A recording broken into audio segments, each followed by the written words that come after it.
Hey y'all, how y'all doing? Merry Christmas. I don't know why the screen goes like that. It's supposed to be over there. Come on, screen. Anyway, thank you for coming. Welcome to the stream. This week's stream is going to be about new construction. And I'm actually kind of tickled with myself. I figured out how I could send myself a chat. I just wanted to see how it worked from y'all's side. But anyway, as we are moving along, if you have any comments at all, feel free to drop them in the chat, any questions, comments, and I will get them taken care of for you. So this isn't going to be anywhere near as long as it was the other week because there's so many like one-off situations that I could talk about in here that I could be on here for a solid day. But I mean, you may or may not even run into those things. So I'm just going to go over the basic generalities of new home construction. Now, if you've been on the channel, there is a playlist that I am making on a home that's being built in the Sayebrook community. Mr. Yacht Rock, he came up with the idea. He's like, hey, why don't you do like a YouTube documentary on my house being built? I'm like, oh my God, I wish I would have thought of that. Now I feel silly.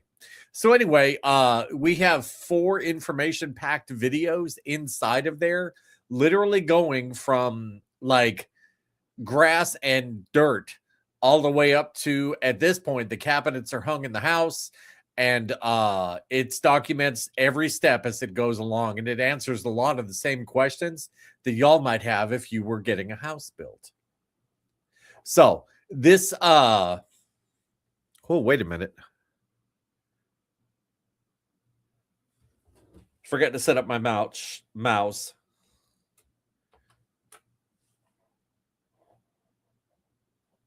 Will it do it? Huh. It won't do it while I'm on the call. Anyway, this screen that you're seeing here, that is the thumbnail for the playlist inside of my YouTube playlist.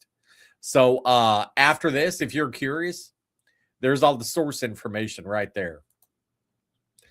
So before we get started, I'm going to make this interesting too, believe it or not. Building codes in the Carolinas. A long time ago in a galaxy far, far away called Florida, the builders in Florida went to the insurance industry of the United States, and they said, you know, we want our insurance here to be as cheap as humanly possible for the poor people having to live in a hurricane-prone area. What would you do? Like, how would you write the building code to make a house so safe that you would guarantee the lowest rates on it? And they did. The insurance industry, they literally wrote the Florida building code. And that building code spread in the coastal areas all the way to Galveston, Texas, and all the way up into North Carolina.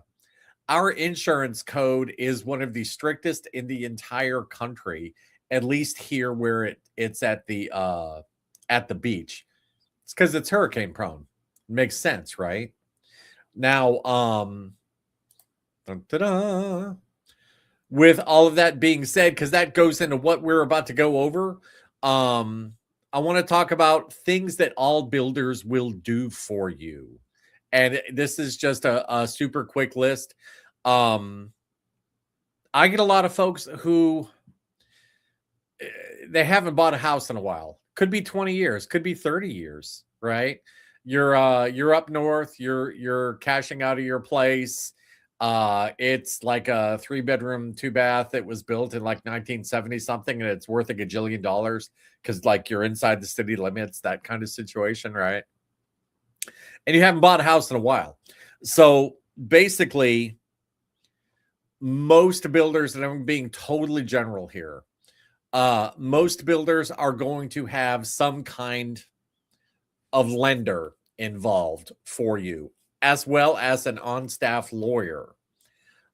In both North and South Carolina, you have to have an attorney to basically referee any real estate transaction. and they can supply the attorney, they can supply the lender. Now, you say to yourself, why would I use their builder and why would I use their attorney? Why wouldn't I pick my own? You are well within your rights to do so. The builder will actually bribe you to use their people.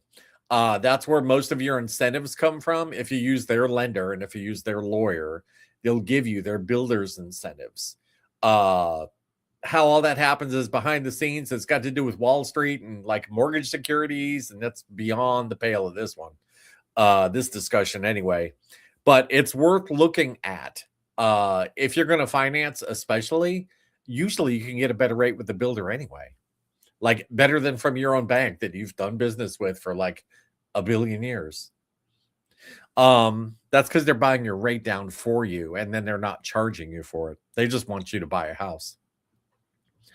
Now, after that, once you sign papers with a builder, and quick remark, do you have to have a real estate agent to buy a house down here? No, you really don't. You can totally do it yourself. However, the builder cannot and will not represent you. You're on your own. You may think that that's an awesome subdivision, but you might not know that there's a road going in behind it that's going to be like right next to that house. They may or may not tell you. It pays to have a realtor down here, especially if you're somewhere else and you're thinking of moving here, because like you can't be here. We can be there for your inspections, even if you're not. We can be there to basically spy on the builder and make sure that everything's straight. If you can't get a hold of the builder, we can get in there and take pictures for you. All of that. And if you don't use a realtor down here, the builder will not lower the price of the house because of that. They just won't. They look at us as like an advertising expense, like a billboard or like a website expense, that kind of thing. We have never, and this is just speaking for us, we have never taken a penny out of a buyer's pocket. We 100% have charged builders on every balance sheet that we've ever done. And unless God comes down and makes me do different, that's all I'm ever going to do, because moving is expensive enough, y'all. You don't need us dipping into your pocket too. That ain't going to happen.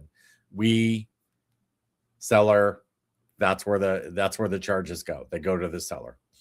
Where was I?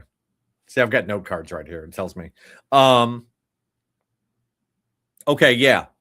So you've got us, you've got somebody, you've got some kind of representation, hopefully, and you go to sign a contract with the builder. When they go to start building the home, what they're going to do is they're going to assign a superintendent basically to oversee your project.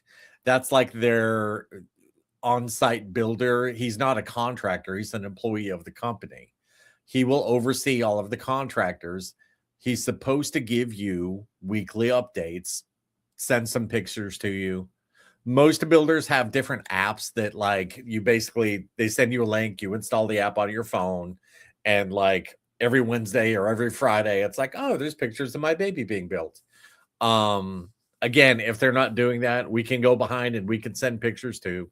No big deal. We do that all the time. As your home goes along, they'll be giving you those weekly updates. When you get to the various points of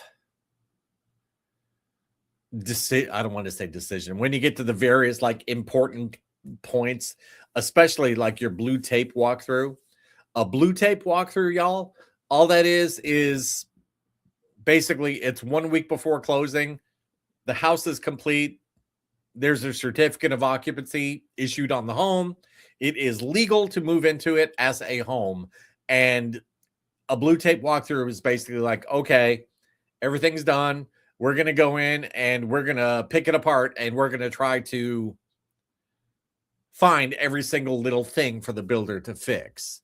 We do blue tape walkthroughs for people all the time. In fact, I got one to do tomorrow up in North Carolina. With that being said, they don't catch everything on a blue tape walkthrough. It's impossible. Like, you'll have your furniture in there and the lighting will be different, and you'll be sitting there and you'll be like, oh, there's a paint splotch right there on the wall. How come nobody saw it? It's because in different lighting, you're going to stare straight at it and you're not going to see it. After your blue tape walk and your final walk, because of those kinds of things, and because you'll catch things that nobody caught, because there's so many things, right? You'll catch things. Hey, looking at this funny, the cabinet's not lined up right. Oh, it turns out that the so-and-so outside has got a tiny little leak. I didn't see that. I didn't see here, but like in one of the doors, it looks like the little things, the door is kind of splaying apart, or maybe it's not lined up right, right? The builder will fix all of those things after the fact in a series of punch lists. Usually there's like a 1 month-ish punch list, and then there's like a 1 year-ish punch list. On those punch lists, you basically document every single little thing that you could possibly find for the builder to fix. They send somebody over, they fix all the stuff, you agree to check it off, and that's how the builder is held to account. Now, on top of all of that, when you're buying new construction, there is almost always some kind of warranty that is thrown into the mix to warranty their craftsmanship and their work. Generally speaking, it's called a 1-2-10. Now, there are different kinds. It could be like a 1-2-5. It could be, everybody's got their own thing, but most of the time it's a 1-2-10. A 1-2-10 is your warranty is everything in the house for 1 year. 1 year fit and finish. 2 years, that's anything inside of the walls. Piping, gas lines, water, electricity, all of that stuff that's inside of the wall, that's warranted for 2 years. 10 years, structural. Hey, the roof developed a leak. Well, if it did it on year 9 with 11 months, that's warranted. They will come and fix that. So that's generally what most of your builders will do for you. Dun, dun, dun, dun. Okay, here we go. Getting back to that building code thing. When the insurance companies wrote our building code, and not just our building code, but the South Carolina and North Carolina building codes, when those building codes were written, they mandated that there would be hurricane protection built into the home. Now, I'm going to see if I can't swap screens. Yeah, here we go.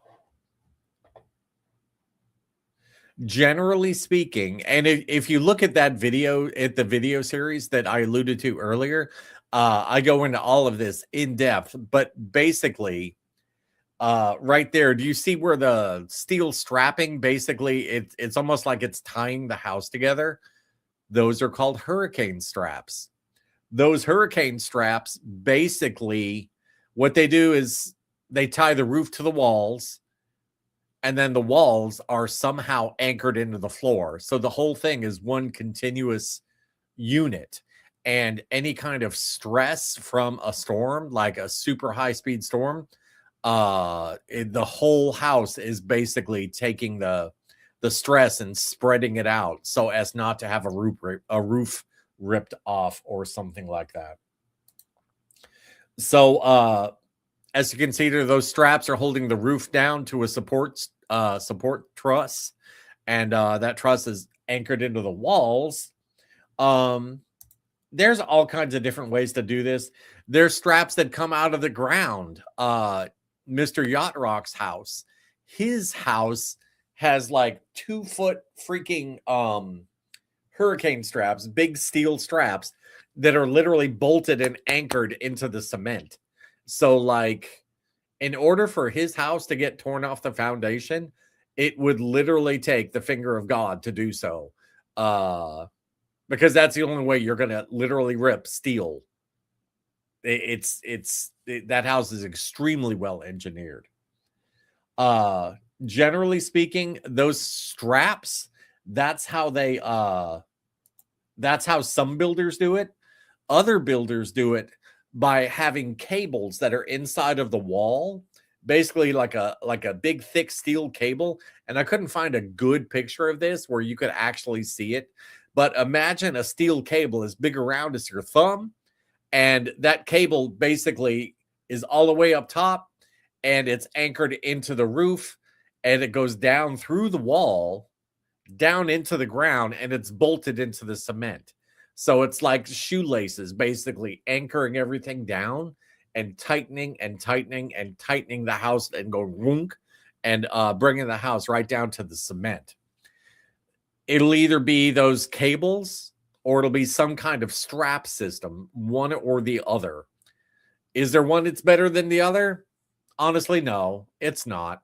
The builders, they have to prove to the county, like architects and engineers, that any given floor plan that they present to them is safe to be built in this hurricane zone.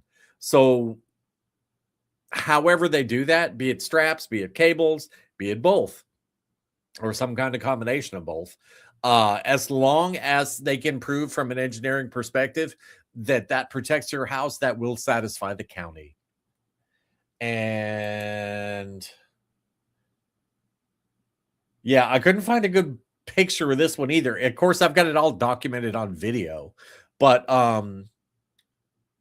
you see that bolt that's going down, that big yellow arrow that's going down, and to the right of that, you'll see like a like an L-shaped support thing. Those are gusset bolts. The gusset bolts basically drill down into the concrete and hold the walls to the ground. So you'll have some kind of combination of all of that to make sure that your house basically doesn't blow away in a storm. Now, I did a video, it was like a year and a half, 2 years ago, on hurricane construction, where I got super granular about everything that was inside of the walls. In fact, I was probably, I'll say a word that rhymes with trespassing, going from construction site to construction site and showing how every builder did everything, so I could get everything up on video for you guys so you could understand how the houses here are built. If you want to see that video, that is the thumbnail to it. Again, it's like 2 years ago, but that is the only thumbnail that looks like that. So if you want to learn more, there's that. There's Mr. Yacht Rock's playlist, and there you go. So home inspections. In the building process,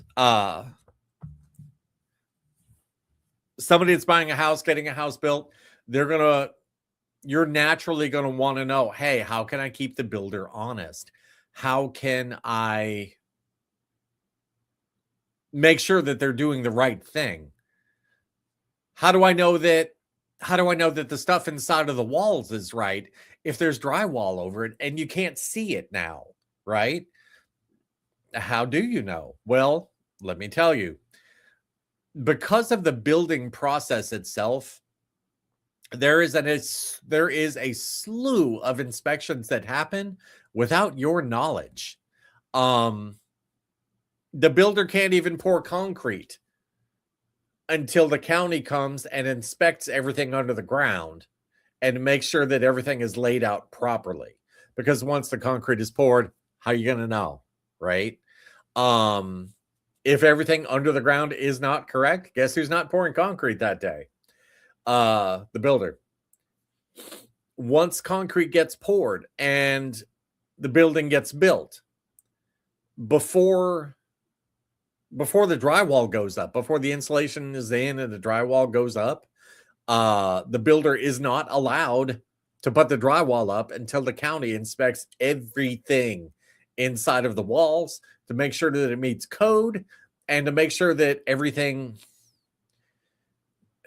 is intact and is a functioning system. They charge the gas lines up. Does it leak?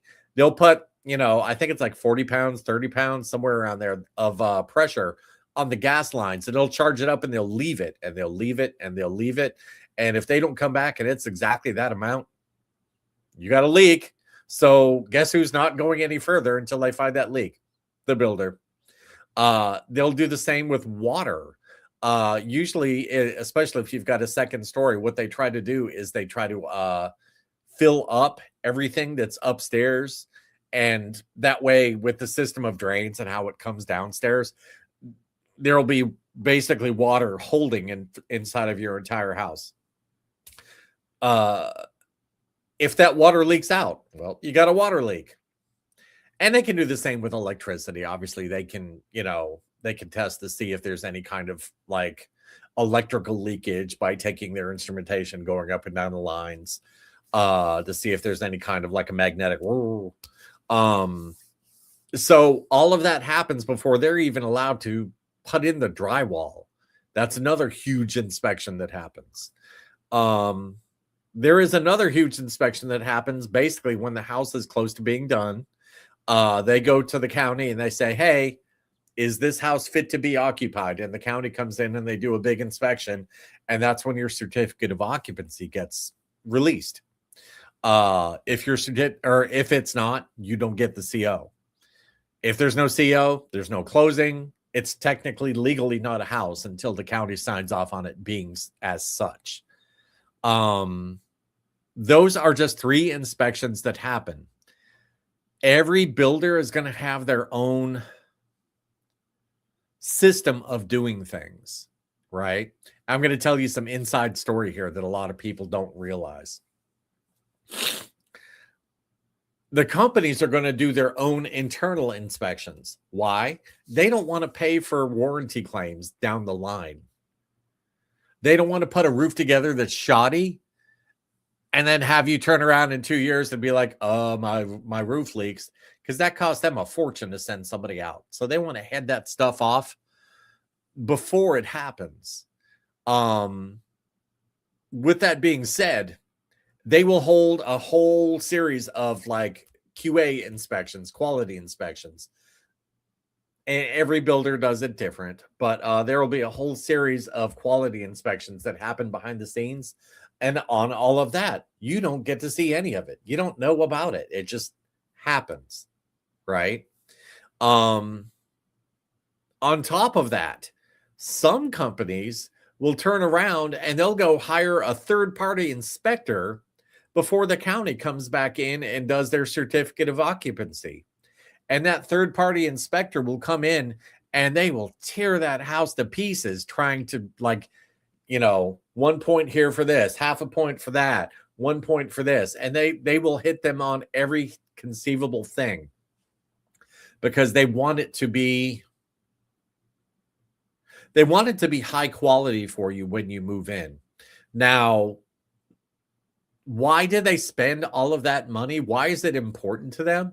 Again, they don't want warranty claims. And here's the part that a lot of people don't know about. I'm not going to say in every company, but in a lot of the builders here, the salespeople of the builder and the builder themselves, like the builder superintendent, they earn bonuses off of the results of those internal inspections. So if, like, say, for instance, they hired a third-party inspector to come in before, like, the county gets there, and it's like, hey, that came in below a 90, well, guess who gets paid less? The guy building the house. So you can damn well bet that in a lot of these cases, especially with the mid and high-end builders, they are going to be very on point to make sure that your house is being built right, because if it's not, that literally affects their paycheck. Same with the salespeople there. If you've got a question, like say for instance, you don't have your own representation, right? If you've got questions for their realtor and they don't answer them in a timely manner, if they find out that like they've been slacking on you, guess who's getting paid less that week? They are. So all of those inspections happen without you even knowing it. And the question still stands, do you need your own inspection? It's not a bad idea. It's not a bad idea. A lot of cases, they're not going to find anything. If there are certain builders, and I'm not going to say any names because I can't pump one company up and not pump another one up. If there are certain builders that are involved, like, okay, you don't need you, like it's an insurance, it'll make you feel better to pay for it, but they ain't gonna find nothing. There are other builders where I would say, you know what, wouldn't be a bad idea. And there's some in between, right? There are some that in the past have gave me cause for concern. And then I look and it's like, oh, wow, those guys are killing it lately. And there are some who are doing well. And like now I look at it and I'm like, the hell happened to them? Like, that doesn't happen. Why did that happen? So yeah. It depends on the builder. It depends on the situation. But if it gives you mental peace of mind, it's not a bad idea. They're only going to charge you like $400, something like that, to do the inspection. And they can do things that I can't do. They're going to be all up inside of the freaking, dust traps and just so if it makes you feel better, at the worst, yes, get it. If it's certain builders, you probably don't need it, but you can get it anyway. If it's other builders, yeah, get it.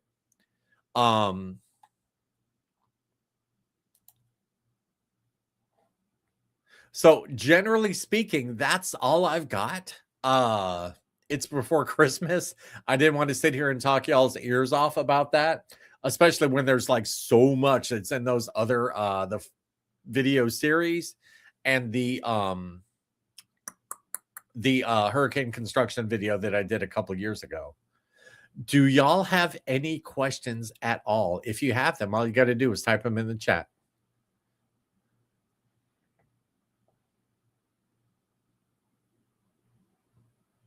Bueller? Anything?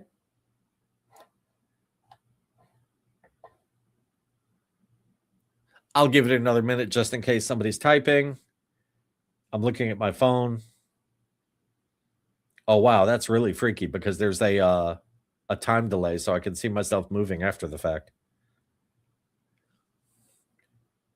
Strange. I just moved my head up and my head is still down. And it just came up. Wow, that's pretty freaky. If we don't have any questions, again, my name is Lance, licensed realtor in both North and South Carolina. We help people relocate to here, and we do a ton of new construction. It's part of the reason why we're doing this videos.